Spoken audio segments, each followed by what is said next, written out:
warahmatullahi wabarakatuh. Baik, perkenalkan nama saya Nur Hafiza. Pada video kali ini, saya akan menjelaskan tentang cara kerja soal neraca lajur. Neraca lajur. Neraca lajur adalah lembar kerja yang berisi kolom-kolom untuk mencatat laporan keuangan perusahaan.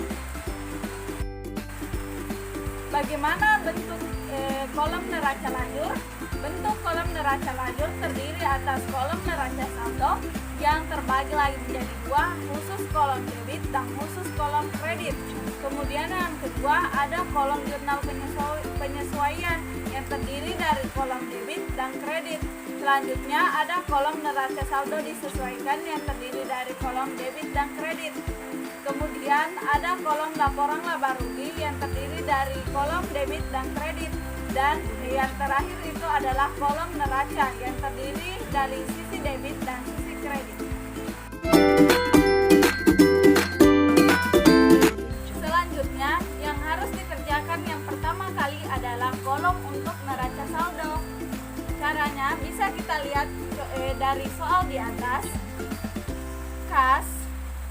Kas berada pada sisi debit, piutang berada pada sisi debit, asuransi dibayar di muka berada pada sisi debit, perlengkapan berada pada sisi debit, peralatan berada pada sisi debit, kemudian untuk hutang usaha berada pada sisi kredit, hutang bank berada pada sisi kredit, modal dan pendapatan juga berada pada sisi debit. Kemudian untuk beban bunga, beban asuransi, beban gaji, beban iklan, beban lain-lain, beban listrik, air dan telepon, beban operasional, beban sewa dan prive berada pada sisi debit. Kemudian pada soal di atas bisa kita lihat bahwa yang ditanyakan ada beban keamanan dan kebersihan. Cara untuk mengisi beban keamanan dan kebersihan yaitu dengan menjumlahkan semua kolom yang berada pada sisi debit. Selanjutnya ketika sudah dijumlahkan hasilnya dikurangkan dengan hasil yang berada pada sisi debit, sehingga antara sisi debit dan kredit mempunyai angka yang sama atau seimbang, yaitu 380.184.000. Selanjutnya untuk kolom yang kedua adalah kolom jurnal penyesuaian. Caranya yaitu bisa dilihat dari soal di atas. Untuk data penyesuaian asuransi yang belum jatuh tempo sebesar 30%. Caranya yaitu asuransi dibayar di muka pada neraca saldokan 7.046.000. 7.046.000 itu dikali dengan 30%. Hasilnya adalah 2.113.800. Tapi itu kan yang masuk untuk yang belum jatuh tempo. Selanjutnya yang jatuh tempo itu sebesar 4.932.200. Itu untuk asuransi dibayar di muka pada beban asuransi. Selanjutnya untuk data penyesuaian kedua, beban sewa yang merupakan sewa untuk jangka waktu 3 tahun. Hasilnya adalah 4.030.667 untuk sewa dibayar di muka pada beban sewa. Selanjutnya data penyesuaian yang ketiga yaitu gaji yang belum dibayar sebesar 3.046.000 dimasukkan pada beban gaji pada hutang gaji sebesar 3.046.000. Dan untuk data penyesuaian yang terakhir adalah perlengkapan yang tersisa sebesar 25%.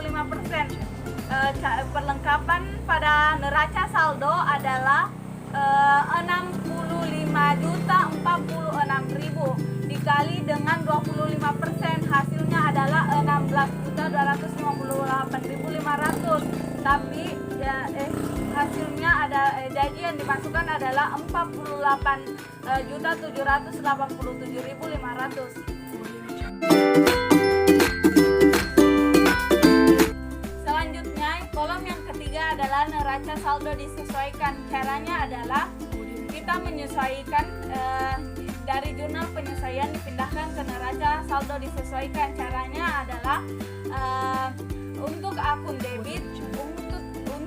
debit harus dipindahkan ke akun debit.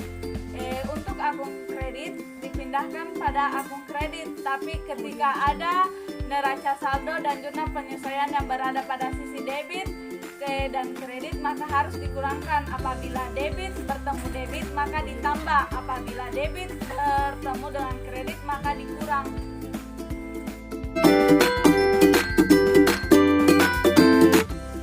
Selanjutnya kolom yang keempat adalah kolom laporan laba rugi.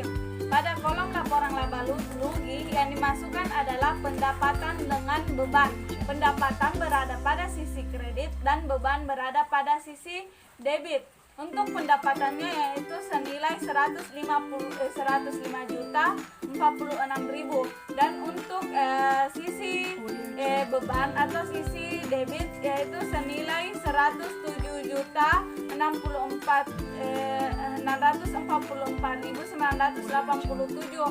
Maka sisi debit dan kredit tidak seimbang.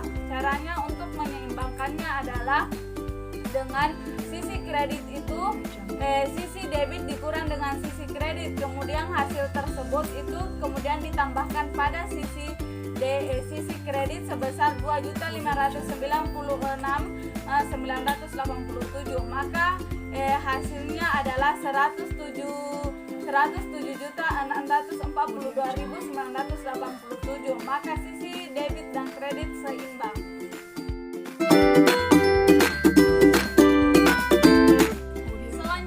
Kolom yang terakhir pada neraca lajur adalah kolom neraca.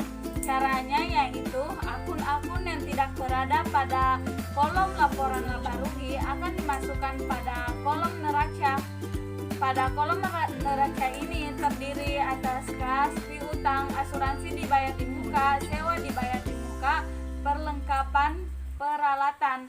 Kemudian itu berada pada sisi debit, dan untuk sisi kreditnya ada hutang usaha, hutang bank, dan modal. Tetapi masih ada tambahan untuk sisi debit yaitu priva. Kemudian untuk tambahan dari sisi kredit ada hutang gaji. Jadi ketika semua dijumlahkan antara sisi debit senilai 275.587.013 rupiah untuk sisi debit, sedangkan untuk sisi kredit yaitu senilai 278.184.000. Maka sisi debit dan kredit tidak seimbang. Cara untuk menyeimbangkannya